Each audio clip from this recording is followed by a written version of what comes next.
Hey guys, welcome back to my channel. For today's video, we're going to share our story. Our story. You freaking heck. And it's gonna be not your typical love story. Definitely There's been some bumps in the road. a lot of bumps in the road. It hasn't been all lollipops and unicorns. Or I like to say cupcakes and unicorns. Yeah, that's right. Or cupcakes and pizza slices. That's why I'm marrying you. That's why I'm marrying you. Where do we start off? Let's start at the very beginning. A very good place to start. La, la. Let's start at first meeting, when we first met. How we met, so.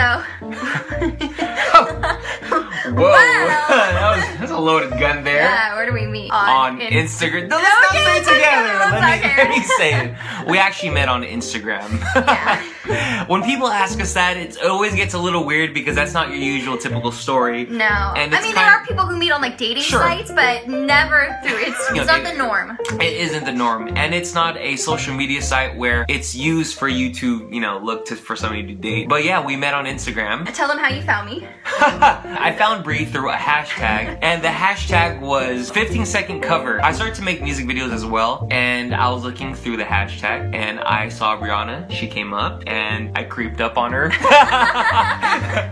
Let's be real, I creeped on her page because she was really beautiful and gorgeous, and I thought she had an awesome voice, and I watched her videos, and I ended up following her. Normally, I like to just look through whoever follows me and kind of see what the gist of their page is, and I noticed that he posted a lot of videos as well, and I didn't know that he could sing, but he had posted really funny videos, and I thought, okay, he's funny, I'll follow him. But then he posted a Doc McStuffins cover, and I went, wow, he can sing. If you follow me on my singing Instagram, I do duets with people, and I call them the long distance collab, which is where someone will send me a video, and then I will sing along with them and put them together, and it sounds like we're singing together, even though we're not in the same room, or sometimes in the same country. City or country. Yeah, I had been wanting to sing A Whole New World. A whole new world! That's why she picked me. And then he posted that video and I thought, oh my gosh, I could sing A Whole New World with him. I commented on his video and said, hey, would you like to sing A Whole New World with me? And he said yes. Of course, I said yes. That was a defining moment in my life. Really? Yeah, because I looked at Brie as the other girl. The girl on the screen, I just looked at her as this gorgeous girl on Instagram that I was just like, man, I would never meet that girl ever. So when you asked me to sing the song, I was like totally blown away, to tell you the truth. I actually fangirled over you. Before I met Brianna, my friend was on my phone and she scrolled through my Instagram and one of Brie's videos came up. And she's like, oh, you know Brianna? And I was like, no, this is just some girl I followed off of Instagram. And she's like, oh, that's Marcus and Jen's cousin. And Marcus and Jen, they were pastors at a church that we used to go to, but it's a really large church. Yeah. And so we just went to different campuses not knowing that we had that connection. Yeah, to the same church. And I knew Marcus and Jen from a distance. You commented on my picture, how do you know Marcus and Jen? I'm like, they're my cousins. How do you know them? Because he knew their names, didn't even mention them. Yeah, and I was like, oh, I go to this church. We actually met in person. Actually met at SeaWorld at the Pets for Real show. I saw on her social media that she worked at SeaWorld as one of the performers. It just so happens that I was going to SeaWorld. We had just filmed and I had just sent you my videos. Yeah, and I was like, hey, listen, I'm actually gonna go to SeaWorld with one of my friends. We'll go ahead and we'll watch your show. We were going back and forth on Facebook, DMing. It was Facebook? No, it was Facebook. It was Instagram. It was Facebook. Really? We were talking about it on Instagram,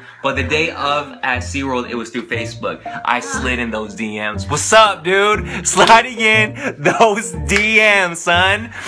Listen, swag 101. When you slide in the DMs. Sorry, but I did slide in those DMs though. And day of, we went and we watched her show. I saw her on stage and still, she was that girl that I was like, oh my gosh, she's right there. She's actually on stage, like in the same vicinity as I am, and I was still starstruck about it. I even posted that on Instagram. After the show, we waited a bit because at the end of Pets Rule, she comes out on stage. She says hi to like the crowd and so forth. So I walked forward and I said hi to her and I introduced myself. And it was so awkward. Let me tell you. It was so let me tell you. Weird. Let me tell you, because this guy is so outgoing. Like, he doesn't have a shy bone in his body, except for that day. He was the most awkward thing I had ever met. It was so uncomfortable. And in my mind, I'm thinking, is that a personality he puts on Instagram? Listen, if you're gonna meet somebody in person for the very first time, you're super starstruck, I'm not gonna go ahead and walk up to you and be like, oh, hey, Bria!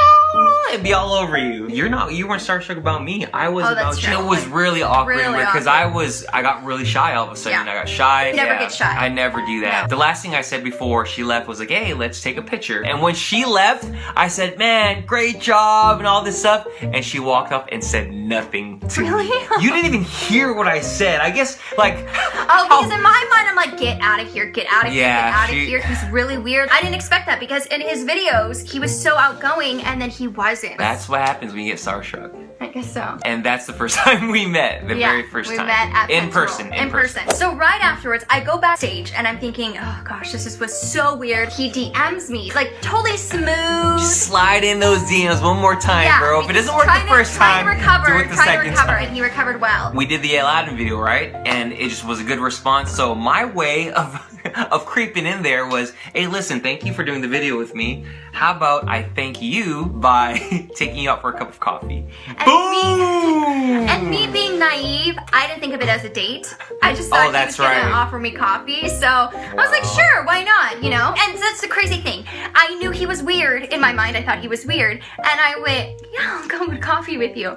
So then I'm talking to my girlfriends and I'm talking to my grandpa and I told him about the situation. And my grandpa goes, so you're gonna go on a date with this guy? I said, no, it's not a date. He goes, Bree, that's a date. I'm like, oh shoot. Well, at least I'll get free coffee out of it. Wow. Straight up wow. I went, okay, let's do it. Let's go on this date. Oh, actually, day of, she was about to cancel on me. I was gonna cancel on him because I was like, I don't want to do this to him. But my grandpa was the one that told me not to. He said, don't cancel, just go on it, it'll be fine. Oh, I love you, Grandpa. I picked her up and I actually got out of my car and I walked up to her door and knocked on her door. I didn't beep from my car. You didn't text me saying I didn't I'm text here. her that I'm here. I walked out of my car like a gentleman and I picked her up. And that was the one thing that Grandpa liked about me. He was really impressed with that. I was impressed with that. I didn't expect that at all. I took her to like an Asian dessert spot. It was okay. It was okay. Yeah, it was really quiet, a little awkward still because we were trying to get awkward. to know each other. We sat down in the coffee shop, we started talking about music, we Yeah. talking about like what our interests are, and we automatically realized we're total opposites. Complete. I I love mean- hip hop. I grew up in a family where just hip hop was the culture that we were kind of just engulfed in, you know? And I was into country and gospel. Yeah, and it's just two different worlds. Two different worlds altogether. But we had one commonality, and which was our faith in Christ. And I think that was kind of The connecting moment. Before we went home, I said, we still have some more time. Let's go ahead and go to Balboa Park. we went to Balboa Park and we started talking. We started talking about our past relationships and normally things that you don't talk about on your first date. Yeah, we kind of threw everything out in the open, Yeah, actually. we just kind of went, this is what we've dealt with, this is our life story, what this we've been through. is the struggles that we're going through right now. He's been through a lot within his life, just as I've gone through a lot in my life. But through all of it, God has been the center of it all. And I had never met a man who was a God-fearing man. Because there are guys who say, oh, I love the Lord, but they don't walk the walk. I was just blown away by just how much love he had for Christ. That was the pivotal moment where I went, oh. Oh, ooh, sliding in those DMs, okay, I see you. Sliding in with the Bible though.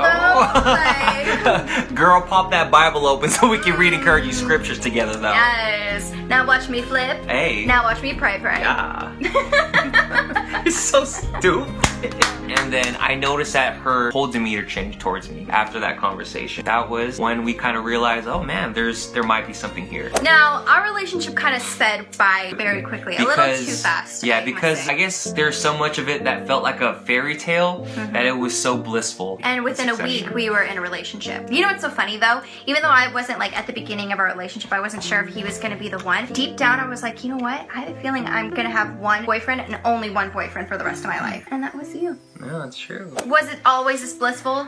No. No, not at all. We actually had some really, really bad times. There was a point in our relationship where Bree actually broke up with. Before that. Let's talk before Yeah, that. let's talk about before that. Not an excuse, but as an excuse. I had never been in a relationship before, and the relationships that I've been surrounded by weren't really affectionate, didn't really communicate love very well. I didn't know how to express my emotions to him. When we would have troubling times or just times of just real trials in our relationship, like when I would try to talk to her, Bree would not want to open up anything. I would run, or I'd put a wall so that I wouldn't get hurt. We had a time where we were really struggling with, are we moving in the same direction in life? like what our passions are, just occupationally, like with work. Right. Are we moving in a direction where will our jobs and what we have been called to do, will it kind of match together moving forward? And because I was so stubborn and saying, no, this is what I want to do. I want to do theater. I want to do this. I want to do that. I don't care what happens.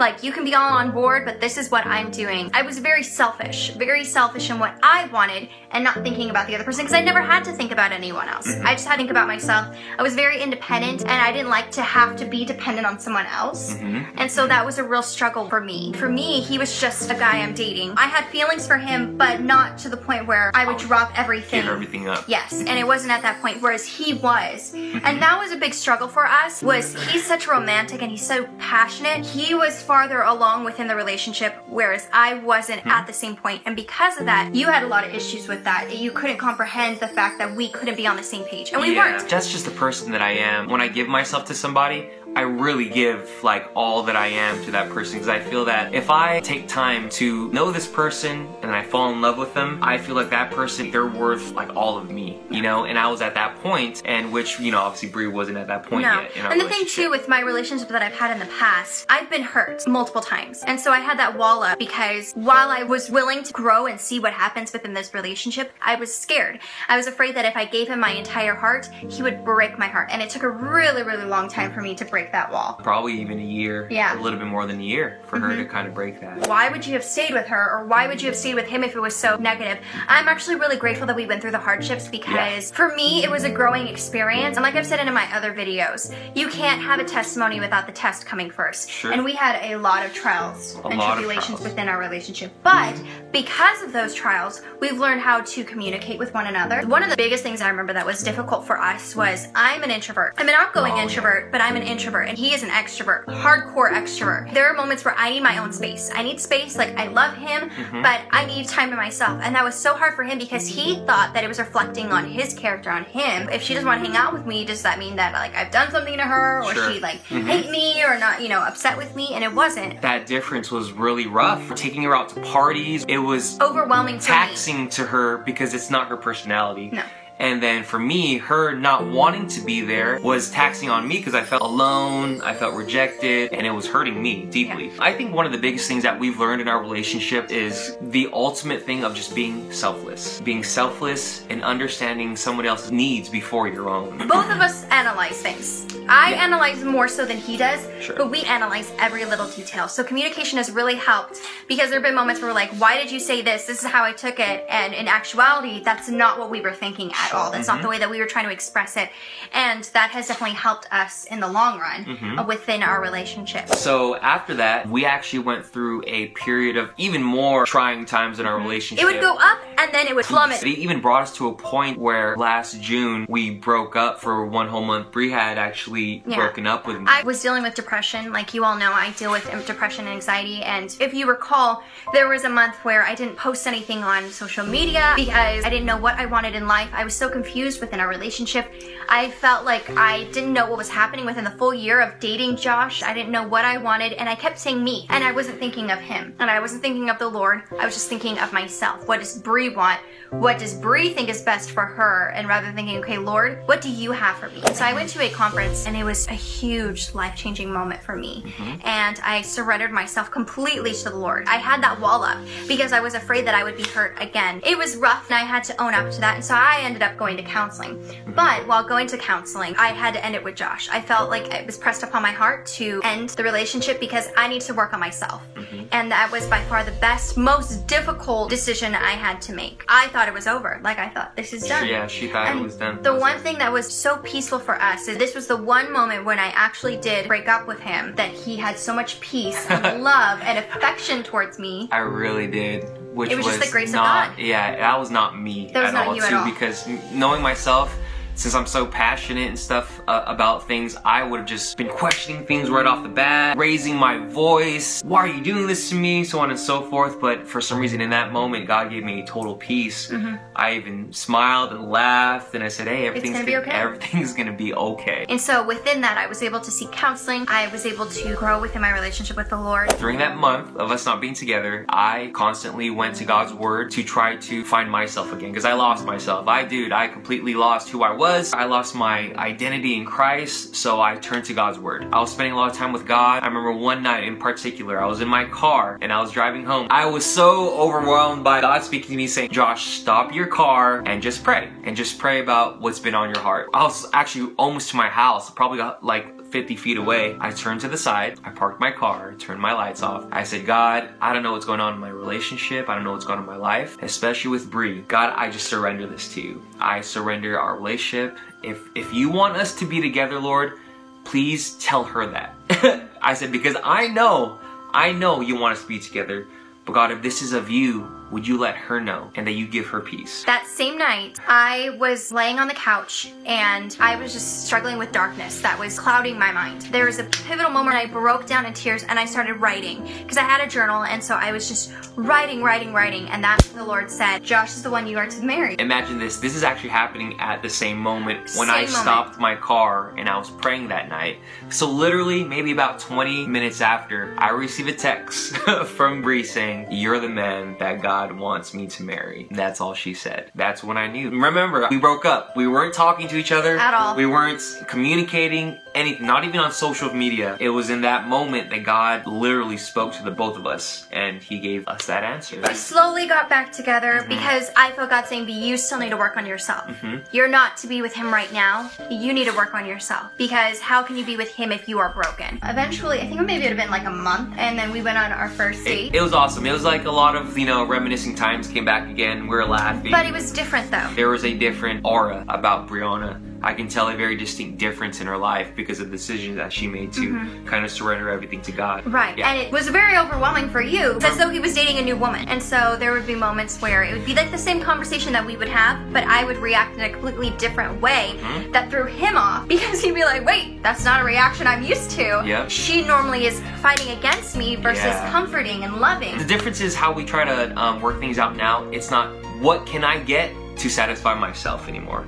Now it's okay, let's look at the situation. How can we both gain something from this? How can we together collectively as a couple, how can we grow? How can we grow from it? It's not no longer, no, I'm right, I'm gonna do what I wanna do. It's not that way anymore. When did I know I was going to propose? I mean, I knew I was gonna marry her already back when she gave me that text, but I think I actually knew in August. And then obviously you guys saw the video where I tried my best to trick her because I didn't want her to figure out something. It was the best way possible to go from meeting at SeaWorld to getting engaged at SeaWorld. Now we're not getting married at SeaWorld. Now I get to spend the rest of my life with my best friend. Like I said, it wasn't all cupcakes and pizza slices, but it really wasn't. And I'm sure for the rest of our lives, we're gonna face something in life. Sort of you know what I'm saying? But this is what I told Bree, and what I told somebody fairly recently. Who you choose to be with, no matter who it is, you're always gonna go through something, but you choose that person. We believe that God placed us in each other's lives for a purpose, a very specific reason. I believe wholeheartedly that God's gonna use this in such a great way. However that looks like, I don't know yet, but that's our story. I hope you guys like this video. We love just sharing what God has done in our relationship. Seeing as, YouTube and social media has been such a big factor within our lives, we thought starting off this wedding series, why not share a little bit about ourselves? And I think that people can gain some type of encouragement. I know a lot of people out there are going through trying times in relationship and with love and in life, and just sharing our story, we would love to be a blessing to somebody else. So that's our story, guys. Thank you so much for watching. If you like this video, please give it a thumbs up. Have a wonderful week, guys, and I'll see you in the next video. See you guys later. Take care.